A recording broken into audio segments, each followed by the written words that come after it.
Hey there, it's Lacy J from Space Bear Media, the makers of Lost in My 40s. Did you know that Space Bear Media also has a YouTube page where you can go to watch a video pre-show before every podcast episode? If you haven't watched it yet, stop, go there, do so, and then come back.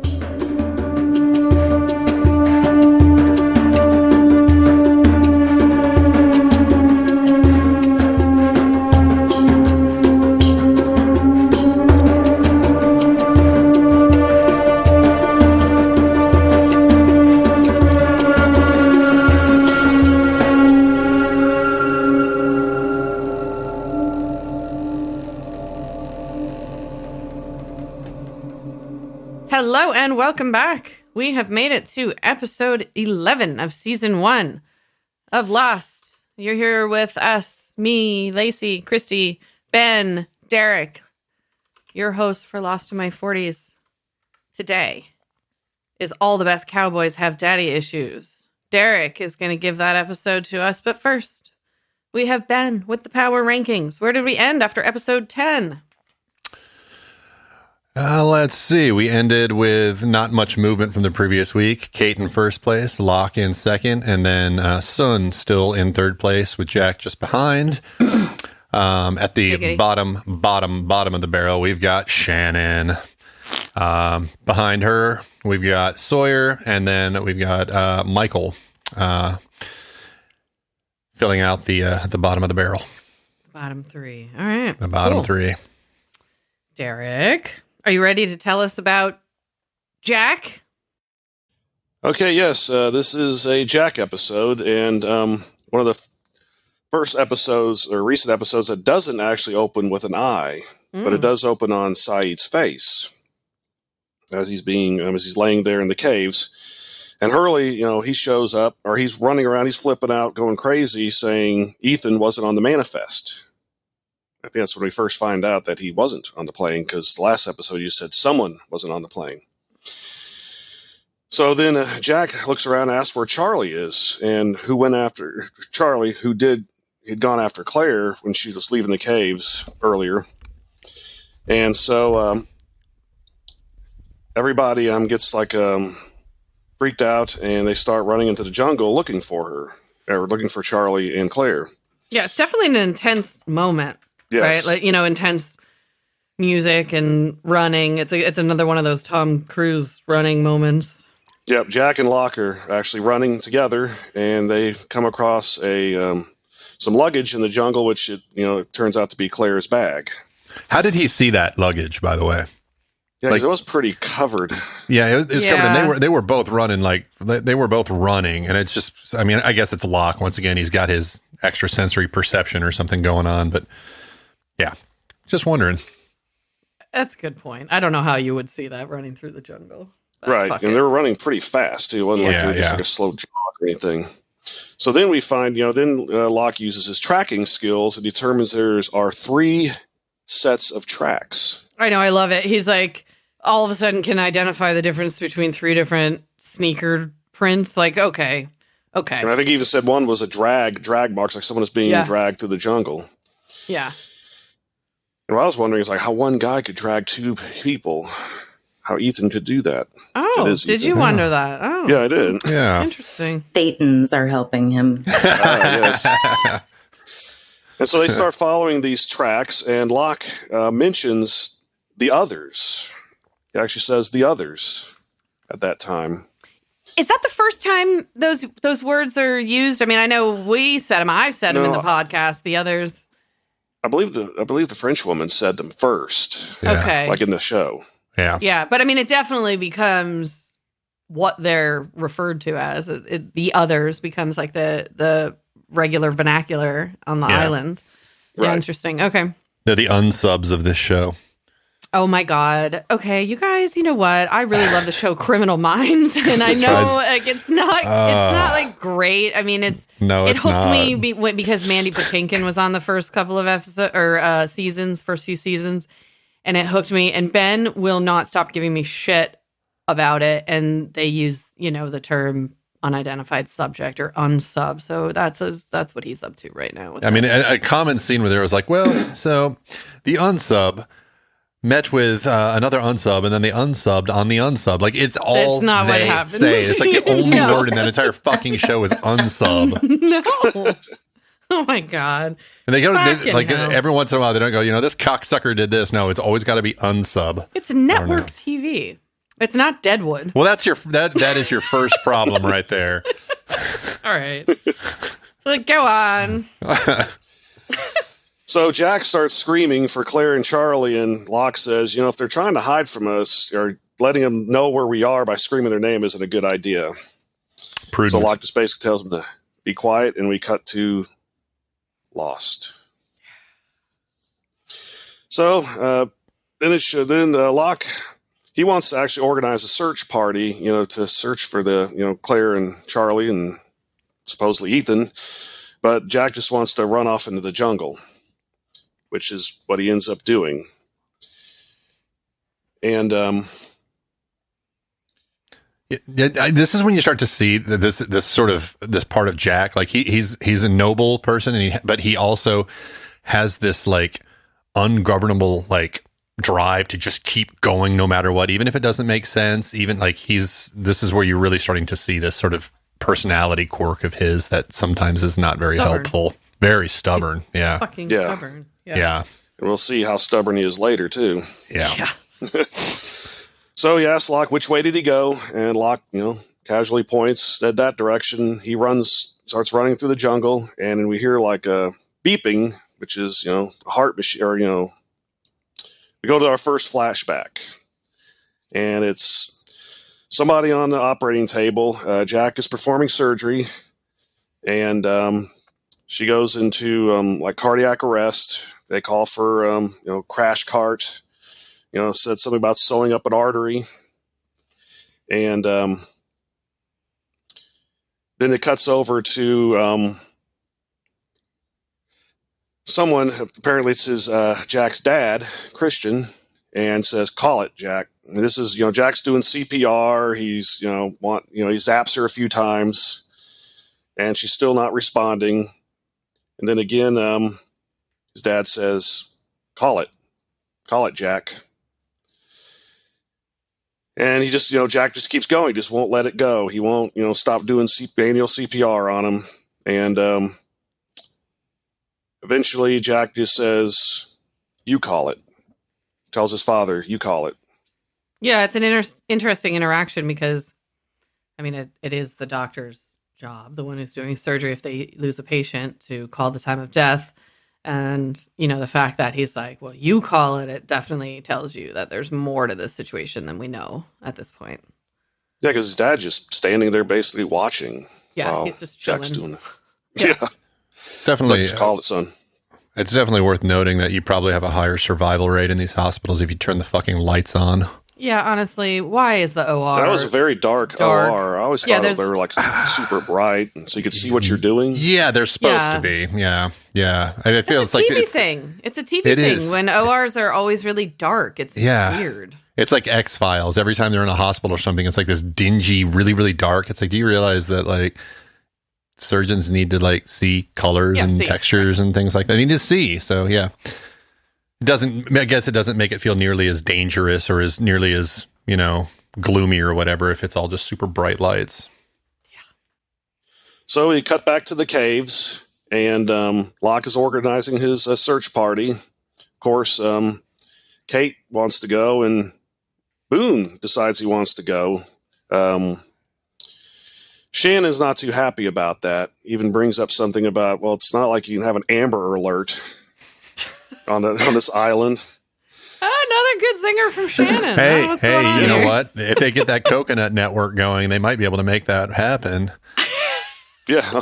Like the monkeys in the trees giving the Amber Alerts. Yeah, exactly. Everyone's picking up their coconuts. They're like, oh. And they want to know how Locke is going to be able to track them, and he tells them that he's going to follow broken sticks. I know. Because obviously the only sticks that get broken in a jungle are when people are being drugged through it. Clearly, nothing else ever disturbs the jungle. The dude can walk now, so like, Well, I mean, yeah. we know that. But this, like, they take his skills Oh yeah. to a hilarious degree. Where Yeah. now he's tracking people by broken sticks in the jungle. Yeah. Okay. Great. Yeah, how did he learn to be a tracker when he was wheelchair bound? That's the thing, right? Like, he wanted to go on the walkabout, and I guess it just sort of implies that he's been, like, studying for this. But I don't... Yeah. I think tracking I don't through the know. backcountry in a wheelchair is probably not something you can generally do. So, I feel like, yeah, I feel like it's maybe not even said at this point, but I feel like since he's here and he belongs here, and like all of these skills and everything are things that he may have wanted before, but he actually has them now. That's kind of what it feels like to me with Locke, like his being able to walk and his being able to do all of these things. It's like the embodiment of what he always wanted to be, and now he is. So Thanks to Yeah. the island. yeah, exactly. Yeah. Well, that's why Locke becomes a true believer, but we got a few episodes before we get there. So Walt wants to go as well, bring his dog, Vincent, because he can, you would think you send a dog to sniff the tracks. It makes sense. Makes He's sense, a but lab, Michael... not a bloodhound. No, he's not, and he's not trained to do it either. But it seems like I don't know. It couldn't hurt. Yeah. He might get the scent. I don't know. He might just transform into a killer That's what roller I'm wondering coaster about. dinosaur, like dog creation, and eat them all too. So I guess there's that. Yeah, and then Michael, being the fine father he is, tells Walt, no, you can't go. You need to stay here. But then Locke tells Michael he doesn't need him either. He'll just hold him back, which, kind of pisses Michael off, which I kind of like that when Yeah. Locke told Michael no. You ever seen? It's You've seen the Life Aquatic?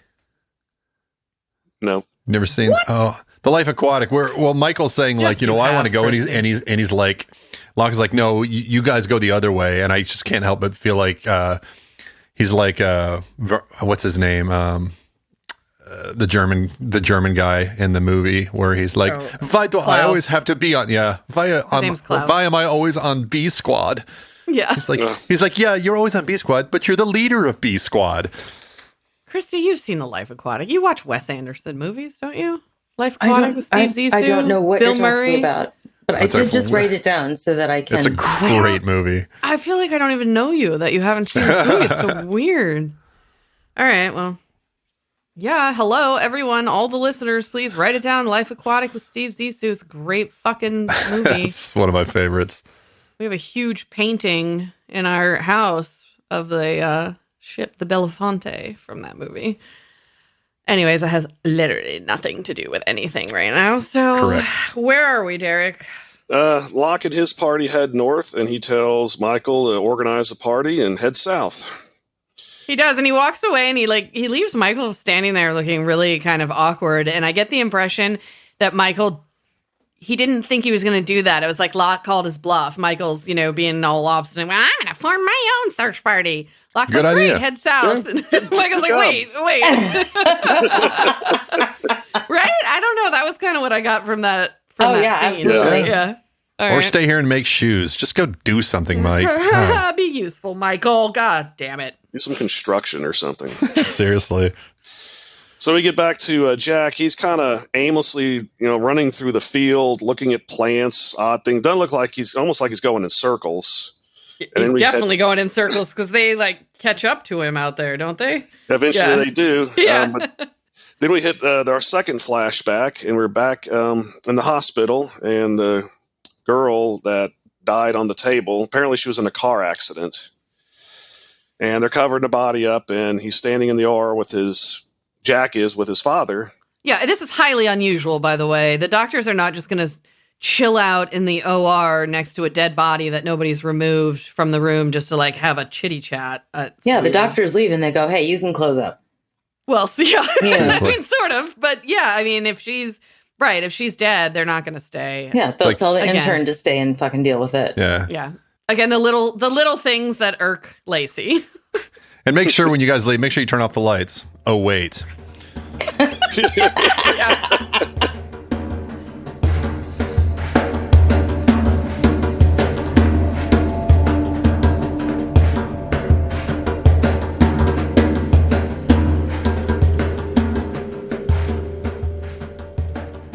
So they're apparently his father's upset that Jack barged in on what was to be his surgery. So apparently Christian was the one who was supposed to operate on this girl after the accident. But what happened is the nurse had noticed that Jack's father's hands were shaking, and that his dad was the one who probably cut that artery. Well, I think that's perfectly clear. We know we realized that it was his deal. And the father was at lunch when they called him, so he was apparently drinking as well, which caused his hands to shake and to botch the surgery. Yeah, and that's an interesting little exchange that they have, too, because what his dad points out is that Jack was on duty and upstairs, but they called him in. Somebody called him in. Again, highly unusual, would never happen, while he's sitting in, Some a random restaurant. Right. Like if Jack was the surgeon on duty and he was in the hospital, he'd have fucking done the surgery. But point is, like, his dad's trying to be like, I'm better than you, basically. They have to call me from lunch. Like, better me doing surgery drunk than you doing it. We'll let her sit there and bleed an extra 10 or 15 minutes it takes for me to get to the hospital when I could just called you from upstairs. Yeah. And then Jack does ask his dad, how many drinks did you have at lunch before you came and did surgery? So we go back to the island, and they do catch up to Jack because he was running in the search party catch up to Jack because he was, again, running in circles. And then Locke says that he actually hunted with Ethan, and that Ethan knows more about tracking than Locke does. Oh, interesting. It's almost like he lives on the island. Mm-hmm. Like he's been there for a while. Imagine that. And he does feel bad about that. He didn't notice all this time he spent with Ethan that, there was nothing off with him, that he wasn't going to become a kidnapper. So he actually wants Jack to go back to the caves and be a doctor. Locke wants to be the tracker, and Jack can be the doctor. But of course, Jack won't have any of that. Mm-mm. Mm-mm. Yeah, because Saeed is in the caves, and he's still wounded from his incident with the French woman. I think Locke says, "Let me be the hunter," or something like that. Yes, that is what he says, not tracker. Yeah. He does say Tracker, hunter. yeah, hunter. Yeah. Michael ends up leaving Walt with Hurley, and I think Hurley makes some comment about, like, he was a warrior himself. No, what happened was Walt adores Locke so much that Walt was like, he's a warrior. And then Hurley says, back home, I'm known as something of a warrior myself. Are you Hurley? Yeah. Okay, that's fine. We'll put a pin in that. Come back to it. So now we're back to the jungle, and Locke is tearing up a red cloth or shirt and tying it around trees to keep their line of sight, to mark their progress. And so whenever they turn around to come back, they know where they're going. Yeah, because definitely nothing would ever happen to a piece of fabric tied to a tree in the jungle. Right, that wouldn't stick out. And Boone says, you can lead us back to camp. This will lead us back to camp, right? Or you can lead us back to camp. And Locke says, yeah, if nothing happens to me. So that's when Boone decides to, he'll be the one tearing the shirts and tying them around the trees. He's got a business, but after all. Yeah, he does. He always says, I have a business. Is that what you said? All yeah. right. So now it's getting later in the day, and Locke wants to take a break, but Jack just wants to keep on pushing on because he's Jack. He's got to save him.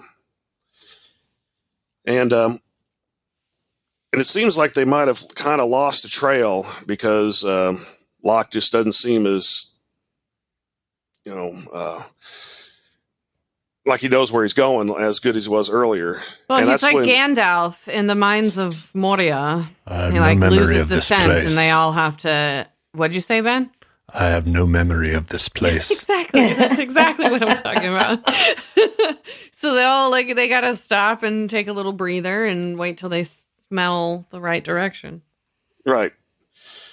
So then Kate pulls Jack aside, and it's a nice, hot, and sweaty Kate, actually. She's like just dripping in sweat. Oh, hey now.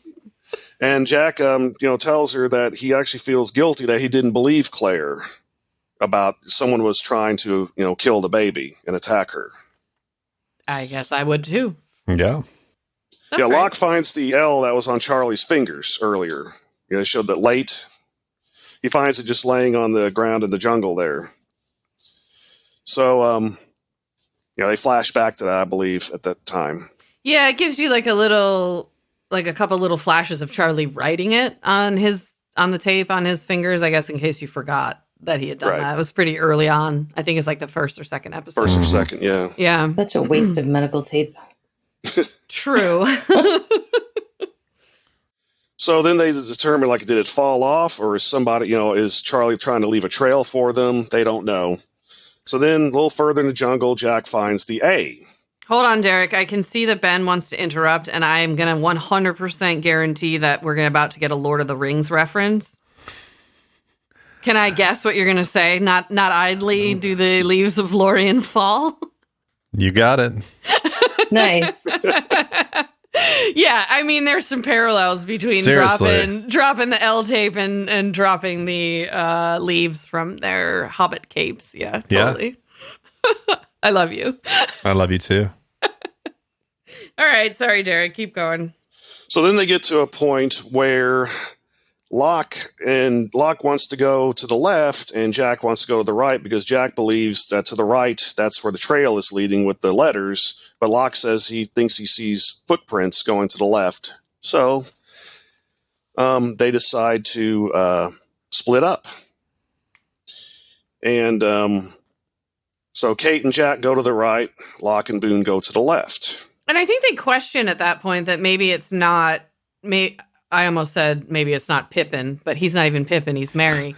Maybe it's not Charlie leaving the clues or whatever, but that it's actually Ethan and he's going to double back and lead him into a bushwhack or just confuse the trail. So then we cut to Walt and Sawyer. They're like in the jungle somewhere, and Walt is explaining to Sawyer that Ethan took Charlie and Claire. And Walt said that Ethan lied about his name and that it's stupid to lie about your name, which kind of ironic talking to Sawyer. Yeah, since, Sawyer that's smirks. not his real name. Yeah, he smirks at that. He thinks that's funny. And then Walt also tells him that there are other people on the island, other than them. And it cuts to Sawyer's face and he's like, really? Kind of almost like a nervous laugh. Yeah, he makes a funny comment where he's like, oh, yeah, sure, maybe there's others and they've infiltrated the camp and kidnapping people, which is he's joking, but it's exactly what happened. Yeah. Right. So we're back to... Wait, can I stop you? I do love in this particular scene where Walt tells Sawyer that Saeed's back and he's like, I'm getting the evening news from a 6-year-old. I'm 10. I'm 10. Yeah, I'm 10. Oh, then it must be true then. Yeah, that was really funny. It was a cute scene, and it was funny that they wrote in this scene between Sawyer and Walt sort of like an unexpected conversation. And it was cute. Very sweet.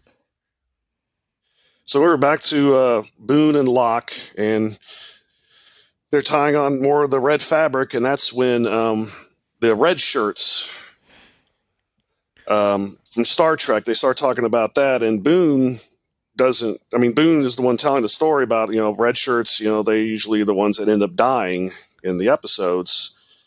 And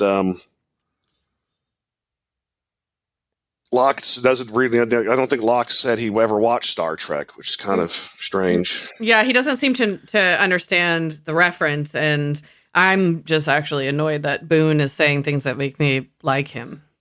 Right. I like what Locke said there. He just says, sounds like a piss poor captain.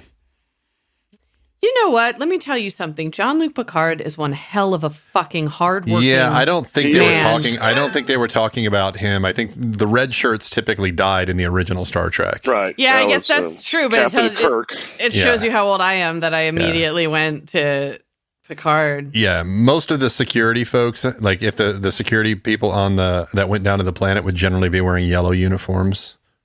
Oh, see? Now I've got a song in my head. Is it about yellow uniforms? No, it's about Captain Jean-Luc Picard and the United Federation of Planets. Wait, what? Banditos. Yeah, I know exactly one you're talking about. Okay. Yeah. Give your ID card to the border guard. He says he read it. It says you're Captain Jean-Luc Picard of the United Federation of Planets, because they don't speak English anyway.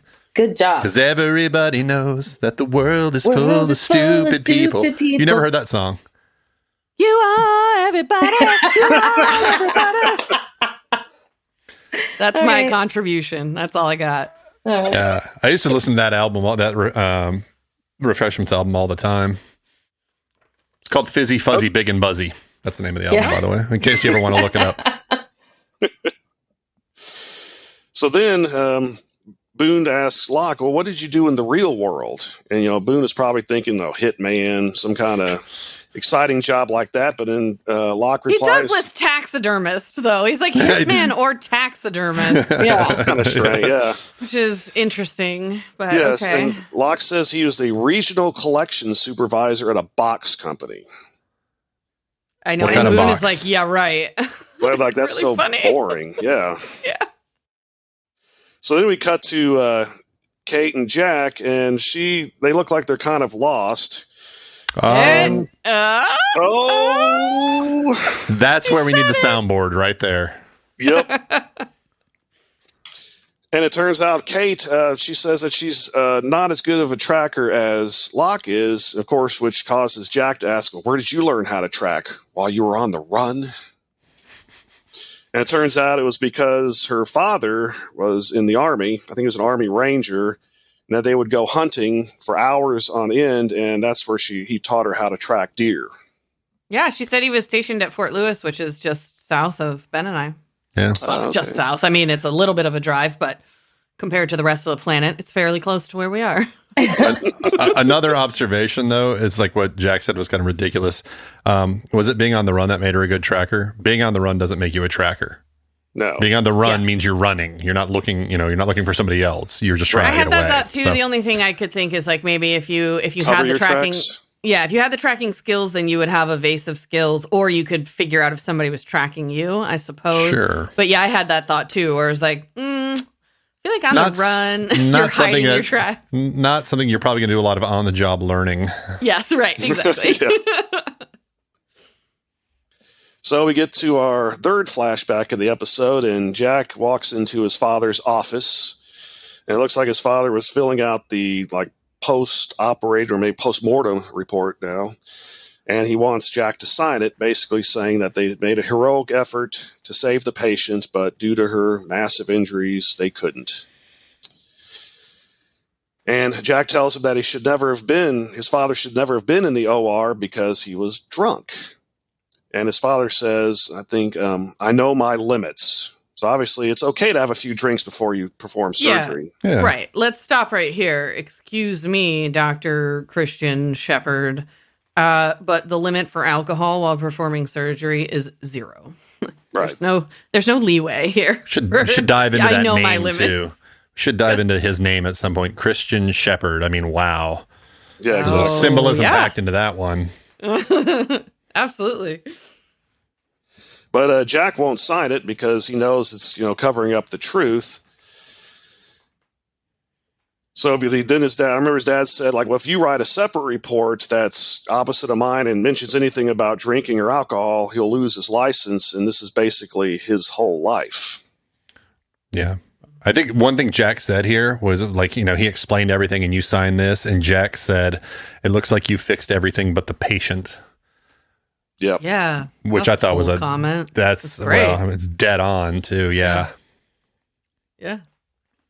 So then because Dad probably realizes that Jack is not going to sign it, so he gives him the old, I was, a bad father because that had to make me a great surgeon, puts the old hand on the shoulder, father, son, just basically like, come on, son, just do this one time.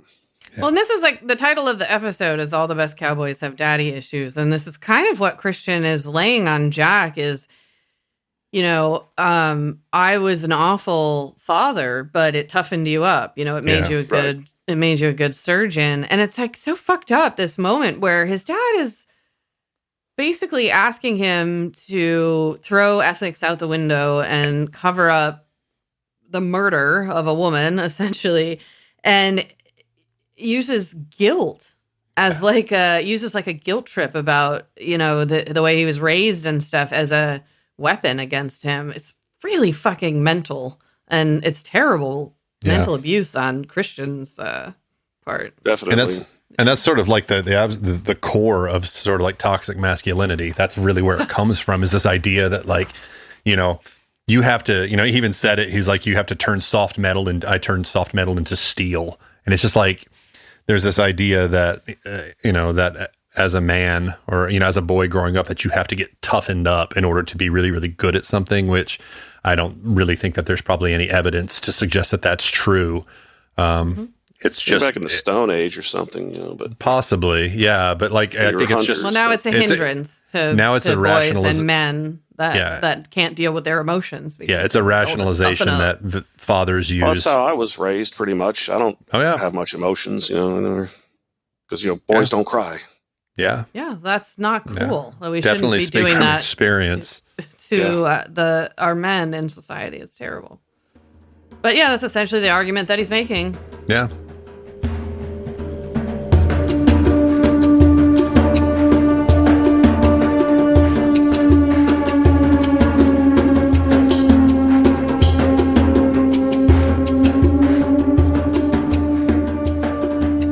Hey, Ben. Yeah, babe? Got any special occasions coming up that you need a card for? Is this a trick question? No, it's an advertisement. Is this about barbcards.com again? Bingo. So I suppose you're going to remind me that each handmade card is only $1.50. Mm-hmm. And they don't come with busy backgrounds or flowery poetry. You got it. Barbcards.com offers to-the-point communication within several different categories, including our favorite, potty mouth. And if you can't find what you want, barbcards.com can do customizations. Can I still get all of my cards for no more than $4 shipping, no matter the size of the order? You know it. Barbcards.com has got all you need. Hey, Ben. Oh, my God. What are we selling now? Merch. Our merch? Yes, sir. Shirts, coffee mugs, wine tumblers, bottle openers, stickers, magnets, and more. Your choice of product and your choice of Space Bear Media graphic from any of our podcasts. Please tell me we're not making merch now, too. Of course not. We'll stick to podcasts, and Pixis products will do the rest. Thank God. I bet you have more to say, though. Sure do. Pixis Products is a small business run by a local mom, well, local to us anyway, who needed something else to do besides being a snack bitch. A what? A snack bitch, also known as a mom with a young child. There's still more, isn't there? Yepers! Pixis Products works with other small businesses for supplies, art, and other collaborations at every opportunity, including ours. In fact, Pixis Products even gave Space Bear Media our own storefront on their site.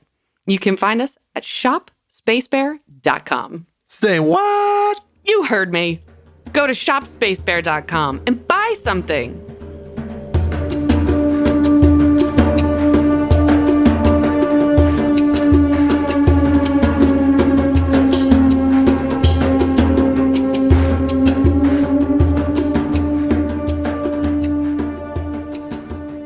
So Christian, he promises, son, this will never happen again if you sign it. If you sign it.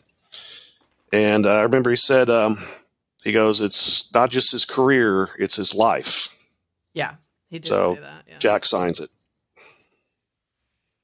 So then we go back to the caves, and Saeed is, resting on, laying on the ground, healing up from his injury. And Sawyer shows up. And so you're thinking, wait a minute, what's going on here? Saeed is kind of in a prone position there. And I remember Sawyer said something stupid, like, I don't know about your Islams have the concept of karma. Yeah, he did. You Islams. Completely wrong. You Islams. Fucking Christ. It's just fucking terrible. Oh, man. And Sawyer says he should beat him up, because no one's around to see it. And then that's when Saeed tells Sawyer about being held prisoner and that there's others on the island and that she killed her whole team because they were sick. And Sawyer asks a few questions. And he asks, do you believe it? And he goes, maybe I do, maybe I don't. But that he's heard the whispers in the forest when he was walking. And then Sawyer, I think he had some kind of tool in his hand, maybe pliers. So I was thinking, what's he going to do here? Maybe get a little revenge for what happened earlier. That's what it looked like. But he just puts the pliers down and mentions that he's been keeping the fire burning on the beach. So then we go to Walt and Hurley, and they're playing backgammon on the beach.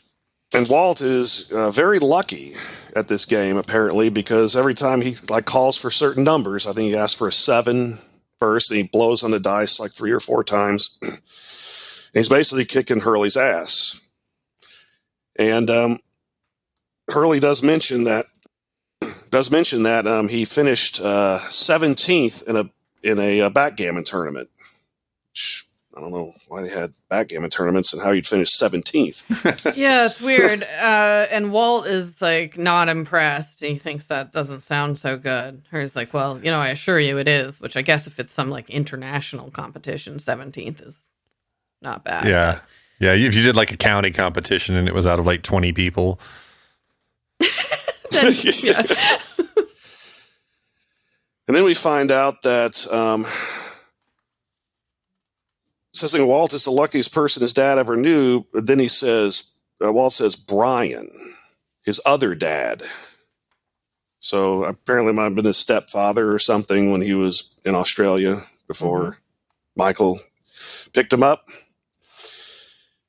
And then Walt continues to beat Hurley's ass. And I think he wins the game. And then Hurley says he has to go for a meeting because I guess, doing the census and being the mayor, you have meetings. I know, it's great, right? Yeah, he is the mayor. He's acting very official now. Yeah. Meetings. I've got time. Gotta go. Let me tap on my. And Walt's you owe me $20,000. Yeah, and I was where'd that come from? What money? I mean, yeah, Hurley's I'm good for it. I got a meeting. I'll be good for. I'm the mayor. I can print it eventually. Have a printing press. You know what? I didn't really say I'm good for it, but that's fucking hilarious. Yeah. If I'm going to have to earmuff Derek if I say any more, but that's awesome. That's pretty fun. So stay tuned, Derek. Episode 18, I think. You'll find out why that's hilarious. So we're back to Locke and Boone, and they've been kind of not finding any new leads. And I find out that Locke's actually been following his gut and not the broken sticks. So this is when we... I don't know why that's so funny the way you put that. Alrighty. Because that's tracking 101, following broken sticks. Yeah, oh my God. So this is when we finally find out what Boone's business is that he's running. And it's something to do with wedding planning or something. And I remember he said his mother was the Martha Stewart of matrimony. Yes, that is what he said. I don't know, was that before or after she was put in prison? I don't even remember. It's long ago. When the show aired? Martha Stewart, yeah. Hang on. It happened in 2004. Oh, wow. Oh, cool. So she was sent to prison the year that this came out, which means this was already written and filmed and ready to go. And then she was arrested and went to, because she had the trial and everything would have been happening as this was airing. Oh, how funny. Interesting. Winky dink. Well, there we go. So Locke tells Boone just to go back to camp and he'll continue searching. And he'll say, this is interesting. He said it will rain in 1 minute. And in 1 minute, it starts pouring. It seems that's how these rainstorms happen on this island. It's 1 second it's dry, the next second it's just all hell breaks loose. That's not uncommon on tropical islands or in when you get into lower latitudes as well. You find the same thing in Mexico. It'll be it's nothing. It's not even uncommon in Florida. Yeah. Happens all the time. Oh, yeah, you just get those thunderstorms just out of the blue. Yeah, the sky just opens up. Yeah. But 5 minutes later, it's totally sunny and beautiful. Yeah. Yep. Yeah. And humid. Oh, yeah. So then we cut to Kate and Jack, who are also getting drenched, which Kate being drenched is not a bad thing. Nope. And then they find, I think they find another sign of Charlie, and then they hear screaming. And they start climbing up this big root or vine at the side of a big old hill, and they're going up, Kate doesn't want to go, but, Jack is still going to keep on going, doing his thing, and they're about halfway. It kind of seems like even like she doesn't hear the screaming. Because I think he actually says, didn't you hear her? So I think it's implied that Jack is the one hearing this and she is not. We don't know why that would be the case, but I'm pretty sure that's what's happening. So halfway up the hill, because it's wet and raining, he slips and rolls all the way back down to the bottom. He's kind of stunned, laying on the ground, and looks up, and who does he see? Ethan. Creeper. Yes. Yep. And then Ethan just puts his boot right on Jack's chest, like really hard, and says, if you don't stop following me, I will kill one of them. Do you understand? And then that's when Jack won't have anything of that, and grabs his foot, and they start fighting. Yeah, he grabs him by the ankle and just twists it off. Twists him and throws him onto the fucking ground, and he's doing this from a laying down position. I'm like, Jack. Yeah. Maybe he does like jujitsu or some kind of. Yeah, if he did jujitsu, he would have fared far better in the rest of the fight. Yeah. Maybe he just went to one class. How to get his foot off your chest. I was pretty impressed by that move, even if it's the only one he has. It was nice. And what surprised me, though, is Ethan doesn't look very strong or tough. Has a very punchable face, like Ben has said, but he can fight. He whoops the shit out of Jack. Yeah. He definitely beats the fuck out of him. And then he kicks him and says, no more warnings. So that's actually, kind of foreboding of what's going to happen. Because he said, if you don't stop, we're going to kill one of them. Yeah. Mm-hmm. So then we flash back to the hospital again, and he's walking down the hallway, and he sees his father talking to some man who's obviously distraught, and asks the nurse who it is, and she says, well, it's the husband of the woman who died on the operating table, and he's threatening to sue, which is always a big fear of doctors, I guess. It's also would be strange that he'd be like chilling in the hallway having a conversation with the doctor that he was going to sue. I feel like one of the first things your counsel is going to tell you is lawyer up, don't go talk to the doctor. You talk to me, your attorney, but whatever. Plus, if he wanted to have that conversation with him, he'd probably have to sit in the waiting room for like an hour first.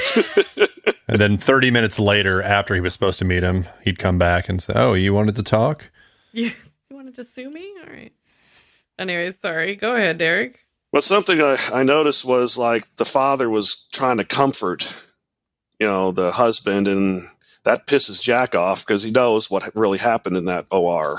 Yeah, and he puts his arm on the guy's shoulder the same way he did on Jack's. Oh, that's right, yeah. And it's a mirror image of that, and so it's like Jack, I think, realizes, oh, this is his. He's going to manipulate everybody. You. Yeah. This is his move. The fake compassion sort of thing, right. And you can see it in Jack's face where he's like, "You son of a bitch." Yep. So back to the island, Kate comes, finds Jack, ass kicked. And Jack says Ethan was there, and Kate tries to get her to Jack to stop, but then Jack says, "No, I'm not going to do this. Not again." Something like that. I'm not going to let him do this. Not again. Yeah, he does. Which is kind of weird. Well, I think it feels like if he can stop Ethan, then it's redemption. If he can stop Ethan now, it's sort of redemption for not stopping his father. Before he killed someone, right? Does that make sense? Absolutely. And that's why it sort of slips out where, he says, I'm not letting him do this, not again. And that these realities are kind of getting mixed up in his head. Yeah. Right? Yeah. So then we flash back to it's like a board here. You're some kind of hearing about, the botched surgery. And his father's giving his testimony. And, you can see Jack the whole time. He's very uncomfortable about it. And, but then just at the very end, the last question they ask is, did you know that she was pregnant? Yeah. And, Jack is like, completely stunned by it. Like, I guess they didn't know she was pregnant. Maybe it was very early on. And when they're about to end the meeting, Jack says, wait, I got to revise my statement. And it cuts to his father, and his father knows he's fucked. That Jack's going to change his mind. And he does tell him the truth that, by the time he got to the OR, his dad was incapacitated. He was drunk, and he's the one who cut that artery and caused the patient to die. This is a pretty wild scene. Like, the look that comes on over Jack's face when he realizes that his father knew he was about to operate on a pregnant woman while he was intoxicated is super fucking intense. And then just, like, put yourself in his situation. He is, just only by way of doing the right thing, being an ethical person, he is destroying his father. Like, I know Christian brought it upon himself, but I can't imagine what that moment would be like were it real. Yeah, and it just shows, Jack just looking at his father like, I'm done. Yeah, well, he's looking at him at this kind of like, I can't believe you fucking made me do this, put me in this position. What the hell? Which he's right about. Like, it's just completely fucked that his father would ever expect him to cover up a murder, essentially. Yeah. So then we come back to the jungle, and Jack and Kate are running, and they come around a bend, and they find Charlie hanging from a tree. And he's like wrapped in something, his eyes are covered up, and he looks like he's dead. Usually if you're hanging, because I think there's something wrapped around his neck as well. Yeah. Yeah, it's around his neck, around his eyes, and then he just seems to be in some kind of like netting or something. Yeah, it's like it's like dead vines or something. Is that that's what it looks like. is? Oh, Yeah. Okay. I thought it looked like rope, but that makes sense. Yeah. Looked like it took a long time to get that all wrapped around him too. Yeah. I was wondering about Ethan's handiwork there. I was like, how do you get him up in the tree? How did you get also like it almost looked like something out of like True Detective, like where he'd posed him there, and it was kind of fucking creepy. Well, what you learn in later episodes is that Ethan does have super speed. And so that's how he wrapped him up. Look at Derek's face. He's trying to figure out if I'm serious. Because it's lost and it's this fucking island, and there's no polar telling bears. So I guess whether or a not human can somebody- have super speed. super speed. That was amazing. Your face was like, oh, all right. Just kidding. Keep going. So Kate climbs the tree, and Jack, supporting him. So if he is, hanging, it's not, still choking him. And they finally are able to cut him down. And Charlie does look dead. He's pale. He's white. Jack pulls all the stuff off his face and says he's not breathing. Thank you, Captain Obvious. And so he starts doing CPR on him. And Kate's crying, holding Charlie's hand. And he's doing this, the manual CPR like he did, in the operating room. And eventually Kate tells him to stop, but he's not. In fact, instead of stopping, he starts pounding his chest. Punching it hard. I didn't know CPR, you did that. You don't. I was thinking breaking the sternum, ribs, No. If you ever have to give anyone CPR, do not fucking punch them in the heart. This is not how it works. I think they totally learned how to do unnecessary. it from Bud in The Abyss. Oh, yeah. God. Yeah. Oh, yeah, that's right. Same kind of scene.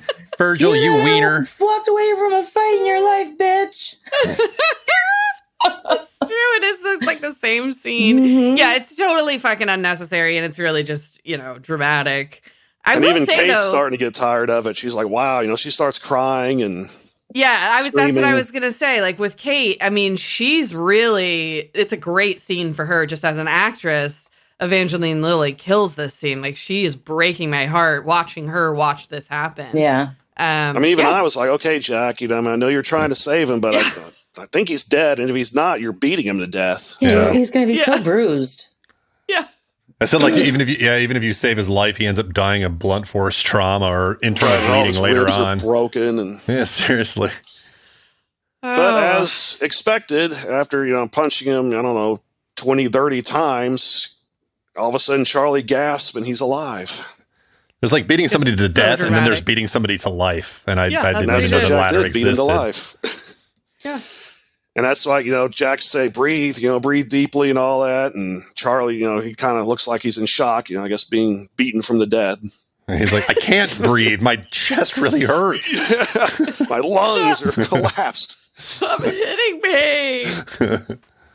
So then we get back to the caves. Charlie's sitting in a fire, so it looks like it's nighttime, which I did see. This is day 17 on the island, by the way. Oh, okay. All right. Thank you for that update. So apparently Charlie's in some kind of shock because he hasn't said anything since he's been back, because I think Walt tells Michael that when they come back from their failed expedition to the south. Big surprise. Yeah. Michael failed at something. Damn. Right, and it doesn't even get any airtime. It was like Michael walks Real out of the quick. caves. Michael comes back to the caves. That's it. We were on an expedition. All right, We're on great, an expedition. Michael. So Jack's, doing the doctor thing and looking at his neck, and you can see like there's wounds on there where he was choked, and asked him how his breathing is and like, does it hurt? And Charlie's just still staring straight, into whatever. And He's in a fugue state. Yeah. yeah. Yeah, The totally. unsub obviously used a rope. You could tell because of the Jesus. ligature marks. Fucking Christ. I can like that show if I want to like that show. I'm just explaining what happened. Okay. Thank you. Unsub. So Jack says, well, as soon as, it's day, as soon as next day sun's out, we'll start looking for Claire, and that they need his help too, because they need everybody looking for her. And Charlie finally says he didn't see or hear anything and doesn't remember anything, which that seems to happen in that island. People just, something attacks them, but they don't see it or hear it.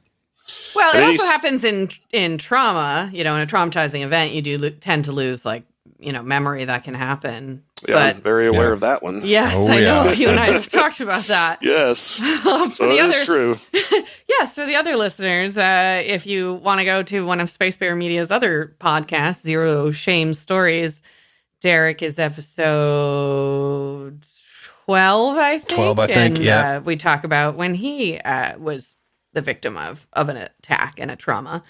But yeah, I think that could be part of it. But then also, he's just in complete shock. Like, it's hard to communicate.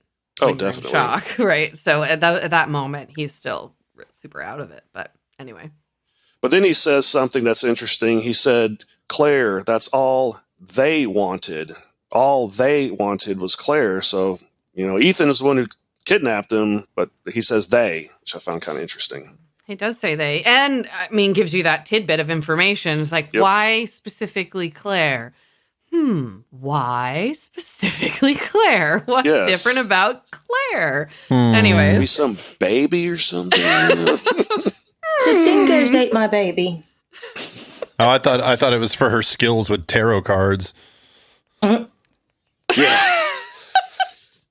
I guess it could be. She's like, finally, somebody here who can do a reading. Oh my god, We're on an island. It's really fucking boring. she wasn't the one doing the readings, though. No, she did it earlier. Didn't she say she'd do somebody's reading? And she asked Kate, like, hey, can I do your... She did. Yeah. Yeah, You're right. yeah. All right. Oh, her astrology reading. Her astrology yeah, that's reading. not tarot Yeah. cards. It's Yeah. different, but Yeah, yeah. well, It's whatever. all woo. Yeah. All part of the same cauldron of shit. Cauldron of shit. I love that.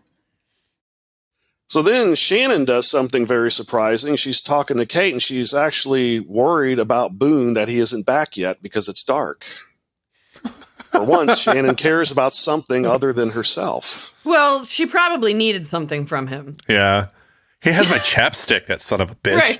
Where Yes. the hell is he? Where's that bug spray? So then we go back to Locke and Boone, and it's in Well, wait, they're no, back. Kate does say something important to her, that she's sure that Boone is safe because he's with Locke. So, like, sure. Like, people are, they're starting to see Locke as somebody who is capable, maybe worth Doing anything following, on an or island. Yeah. like able to take care of himself, and maybe you if you're with him. So that's an important moment that she's noticed that as well. So Yeah, when he's not using you for boar bait. well, Charlie. So then we cut back to Locke and Boone, and they're still in the jungle. It's getting dark, and Boone actually wants to go back now. And so then Boone decides to turn back, and Locke says, "Well, you should have the flashlight, because it's dark." And he throws it to him. Boone doesn't catch it. It drops to the ground, and it makes some kind of metallic sound. Oh my god! Oh my god! Oh my god! Oh my god! Which I was thinking first it might be plane wreckage, but when you look at it, it's been there for a while. It's almost covered with the underbrush, and so they start kind of clearing it out, and Locke clears away more of it, and it's pretty big, whatever it is. It's the hatch. You just couldn't stop yourself.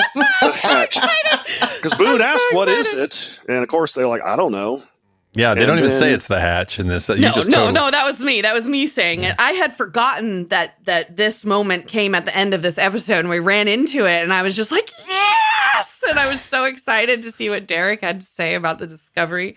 And so I'm like bursting at the seams. I could tell. So they said they were going to find. Locke says, "Well, that's what we're going to find out what this is," and then the episode ends. Yeah, screw Claire.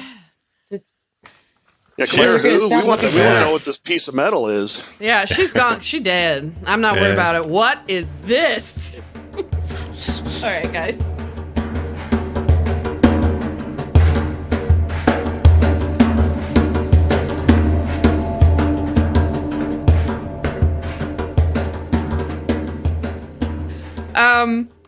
Yeah, so today... That was a good episode. It is a good episode. Oh, yeah, the ending is great. And that's a couple endings in a row. The first they hit you with the creepy Ethan at the end, and then they hit you with the hatch that we don't know it's the name of the... Yeah, but, I mean, those are two pretty bold endings in episodes in a row. Well, you almost have to have those endings, like, because they have to use that music where it's like, and it kind of comes to an end. Can you imagine them doing that? Where they're doing like a montage, and that music comes on, and it's just like Walt playing with his dog, shaking his coconuts from the tree. All right. So today's fun fact. I'm pulling from the scene between Walt and Hurley, which I thought was great. Again, any little mini scene aside that has Hurley in it turns out to be fucking amazing. So they were playing backgammon. So we're going to talk today a little bit about backgammon. Backgammon is one of the oldest games in existence, right next to chess. It's probably about 5,000 years old. And we don't know for sure, but it is thought to have originated in Mesopotamia, which we know today as Iraq. Locke said all of this Locke said all of this. He said all of this in that episode? Yes. When he would, no, in the episode where he was showing Walt backgammon. Yeah. Son of a bitch. Was I high? He was like, Did I miss that? Maybe. I don't know. He's like, it's the oldest game in the world. It's 5,000 years old. Mesopotamia. I remember saying Mesopotamia. Yep. Son of a bitch. All right, let's see if any of my... Are we leaving this in the episode? No. I mean, I was going to. Until you question it like that. I don't have another fact, babe. You want to just pause while I get on the internet and look up other facts? No. All right. Well, then the fucking facts are backgammon. And for those of you like myself, I was reminding you of the things that Locke said when you were probably stoned and not paying attention. That's great. So, yeah. Here. Some of the way that we know how far back games and things like that can go is how we find them in works of literature and art and things like that. And so the game of backgammon was mentioned in Chaucer's Canterbury Tales and also in Shakespeare's Love's Labour's Lost, which I thought was interesting. Those are two of the ways we have dated this game. And it was first appeared in print in 1645. And we don't know for sure where the actual name came from. But if you break down Middle English, Middle English is, well, it looks really like backgammon is how you would read it, but it's spelled Baecgamen. And so it somehow comes from that. And I guess we're not sure really why. And, you know, here's a fact that we wasn't included in the actual fucking dialogue of the show. The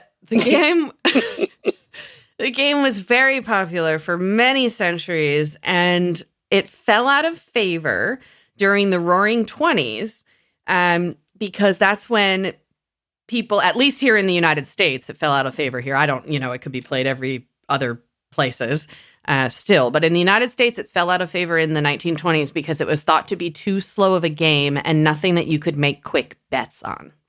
And everybody was gambling in the 1920s. Isn't that interesting? Interesting. Yeah. See, did I redeem myself? You did. Yes, you did. All right. Oh, good grief. Let's talk about best and worst moments. How about Christy? You start with us. Yeah. My best moment is another Hurley moment. Oh my gosh. When he's, when Walt is like talking about Locke and he's like, he's a warrior.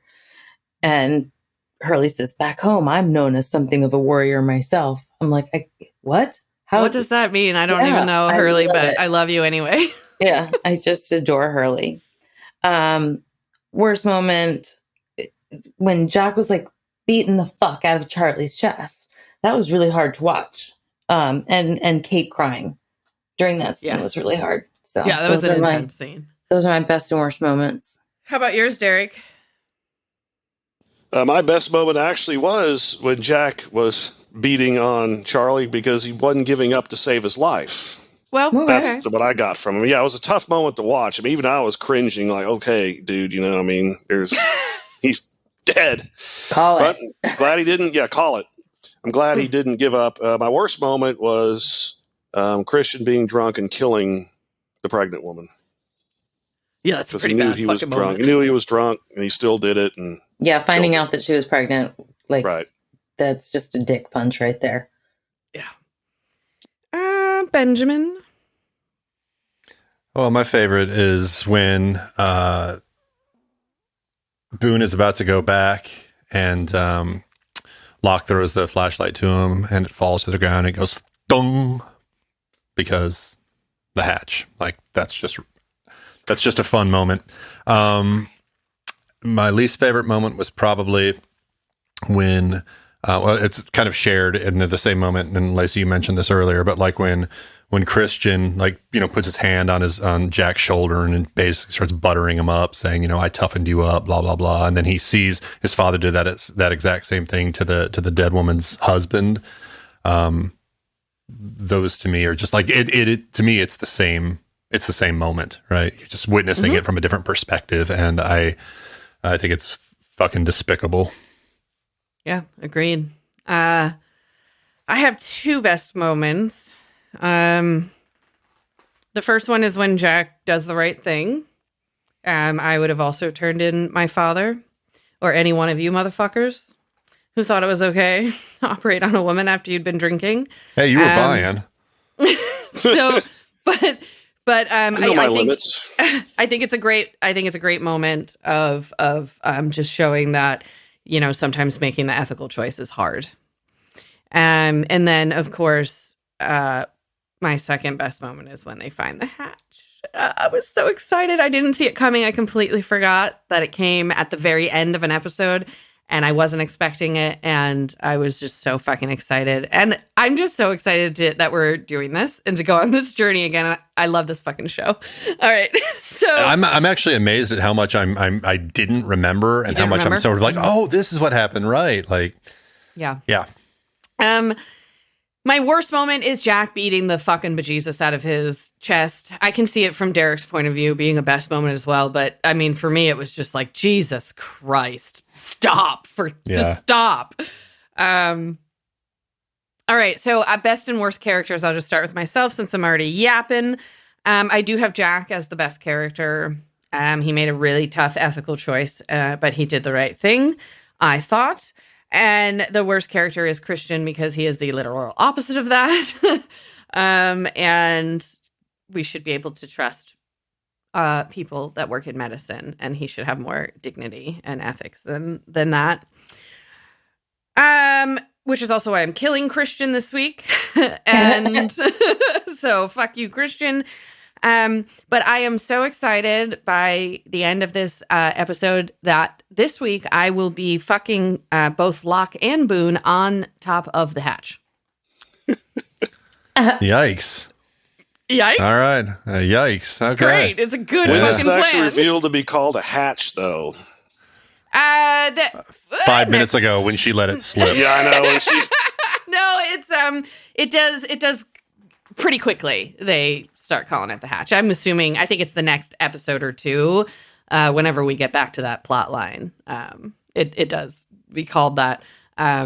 So sorry, I had let that cat out of the bag, but I was way too fucking excited. So Let that cat out of the hatch. yeah, exactly. Derek, who are your best characters, worst characters, fucking and killing and all that stuff? my best character was Jack for doing the right thing. You know, I'm sure it's kind of, it'd be pretty hard to do that with your father, especially. But you know, he did do the right thing. And my worst character is Ethan, just for, you know, almost killing Charlie and kidnapping Claire. He's a piece of shit.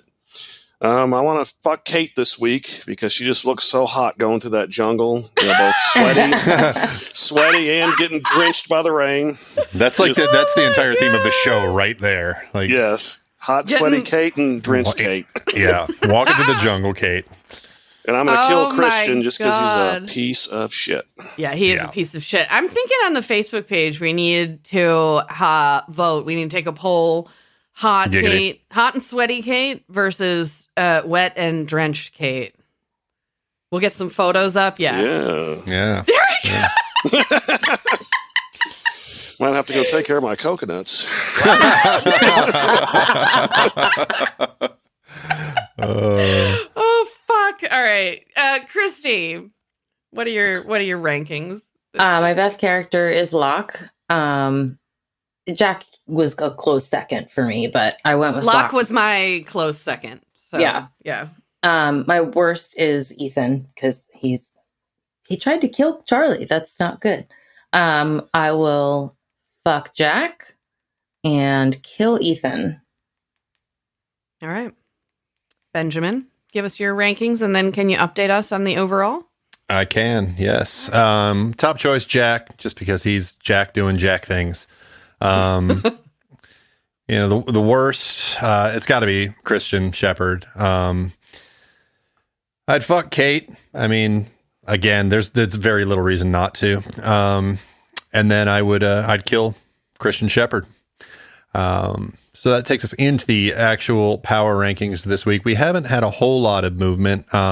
Just in some of our kind of third places, we've had a little bit of jockeying. We still got Kate holding strong out front, with Locke bringing in second. We now have Jack has passed Sun into third place. What are the actual point values? I'm curious as to how far ahead Kate is. Do we know? Kate at this week is at 99 points, with Locke at 88 and Jack pulling into 73. Okay, so that's still a horse race. We've got quite a few episodes to come. Yeah. You know, Kate has the advantage because we all want a boner, so she gets a lot of the fuck votes. Yeah, she does. The bottom of the barrel, I give you guys one guess. Well, it's Shannon. Shannon? Well, yeah. And then we've actually got Michael and Sawyer have swapped positions. Michael is now in second from the bottom, and Sawyer is pulling up. He's now only third from the bottom. So we're seeing Shannon hold steady. Michael continue to drop at the polls, and Sawyer starting to earn some of those brownie points back. Oh, yeah. Interesting. It's really going to be fun to follow the trajectory of some of these characters because it definitely, they flip around who's good, who's bad, who we love, who we hate. Okay. So I guess I think honestly, it'll also be interesting when we get to the end of this season and we still find out that, like, Randy is still somehow like one of the bottom three or something like that, because we have a tendency to glom onto characters. Yeah, exactly. Randy Nations. Randy, God, yeah. Randy Nations. It was Randy Douchebag Nations, wasn't that it? Yes. Wasn't that his full name? Yeah, Yep. and Randy funny Douchebag. enough, Thomas got the douchebag title too. I guess that's Yeah, about yeah. the worst you can be as a douchebag. Yes, Yeah. it is. We might have to have It a new. is. There might have to be a new Douche flavor. nozzle, maybe, or something. Yeah, we might have to have a new flavor of power rankings for like these sort of one-off characters that we just despise. Well, yeah. I mean, we can reassess after season 1 to see if there are any changes we want to make to the Yeah, procedure. Why was it so hard for me to come up with that word? Okay, yeah. So let's do some final impressions. How about Ben? Do you want to tell us what you think of this episode? I mean, it's an episode about daddy issues, so it kind of rings true to me in a lot of ways. I think this is you've always seen Jack as being like highly driven and sort of motivated by something beyond sometimes what's rational. And this is, I think, was where you see it, because like you said, he was in an impossible position where he was partially responsible for somebody's death. And the reason why that happened was because his father was the one who did it, and then he had to cover for his father. So he ends up, having the guilt on him of this woman dying, and then the guilt of covering it up even for a time, and then the guilt of not covering, of basically ratting out his father in a way. So he ends up coming to this island like saddled with all of this regret and all of this guilt, which is probably why you see him drinking when this whole thing starts out. So I think it really kind on of the plane, you mean, and like pocketing the bottles and stuff. Yeah, and you see like, and his really father know. did the same thing. His father bottomed out in Australia or whatever. So you kind of stop. That's what I was just trying to say, is that at this point, we still don't know what happened to his father in Australia. So you need to stop talking about it. He had a heart attack and died because of too much drinking. The coroner said. Yeah. I guess the coroner did say that. What I was going to say is we don't know the story. We do get the actual story later. No. But I guess you're right. The coroner said as much. The coroner said that he had been drinking. Okay. So he's sort of following, and true. even though he you see him sort of kind of following in his father's footsteps in a way. And I think that's sort of where this sort of desperation in him comes, and where his drive comes from. So I like this episode a lot because it puts him into frame a little bit. Yeah, I'll go next, and I'll kind of actually build off yours, because we said a lot of the same stuff about this. But one of the interesting things about Jack and learning about the relationship with his father and who he is, like the episode frames it very much like Jack, without his father being who he was, he may not have been driven to be this like incredible, surgeon and all around hero, good guy, ethical guy. But then, when it comes down to it, in order to really be that guy, he has to reject who his father is and separate himself from that. He has to sacrifice his father to be, the man that he wants to be, which is, really fascinating themes and big ethical issues. And so, I thought it was a good episode because of that. And then also the hatch. I'm really excited, guys. All right. Christy, how about you? I thought it was a great episode. Ethan just terrifies me. Where the hell did he take Claire? I also have daddy issues. So, that was odd for me. But yeah, I'm wondering why they stopped looking for Claire, and now they're just like, oh, what's this in the ground? You can come back to that. Go fucking find Claire. Yeah, that is kind of weird that they sort of abandoned the search for that. But it just that's a Locke thing, right? I mean, he decides what is important, and there's really no telling him remember otherwise. When Jack was trapped in the cave, he didn't go help. He was still skinning that boar. Yeah, that's right. Locke can do what the fuck he wants to do. Yeah, he's not worried about it. Yeah, Jack's the one who's like, oh, let me run and help. Yeah. Besides, Locke is going to be a bit busy with he and Boone laying the wood on you. Right. That's right. I'm boning them in the jungle now, so they have other things to do, namely me. Derek, final impressions? What questions do you have? It's called The Hatch. That's the answer to one of them.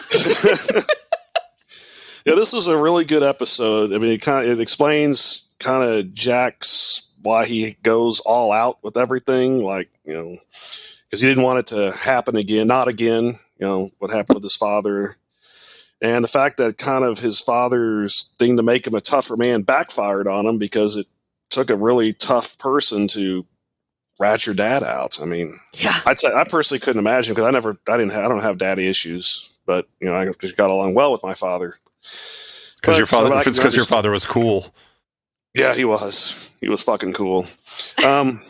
So my biggest questions were, well, one of them was, what is the metal plate? But Lacy already answered that. Thanks, so I'll go Lacy. to the other one, which is, why do they want Claire? What do they want with her so bad? Why do they want Claire? I think it's got something to do with her baby. Yes. It does appear that way. All right, Derek. Well, yes, I told you, you know, they begin to refer to it as the Hatch, but there is a lot surrounding that. Well, that's one of the few things I heard about this show before I even watched it was something about a hatch. The hatch, right, and a monster. That's the two things I knew about the show. Yeah, definitely within like the pop culture of the time, those were the things that you were going to hear about. And numbers. The Hatch, like early on, and the numbers, right, of course. They're all basically like almost main characters. The Hatch, the numbers, the monster. Pretty much, yeah. The others are like a collective character. Like the island as itself. Well. The island is definitely a character. Yeah, for sure. All right, so yeah, we're getting further into this show, deeper into the overall themes, getting to know the characters better. The questions that you have, Derek, are ones that will be mostly answered, even if not right away. Next week, we're already at last episode 12. I had to pause and look because I had forgotten that we had said 11 just an hour ago. It's my episode. It's Kate. It's me, Lacy. It is called Whatever the Case May Be. And we're going to learn some more about Kate and more about this island. And I guess we'll see you then. All right. Bye. Bye, y'all. Bye.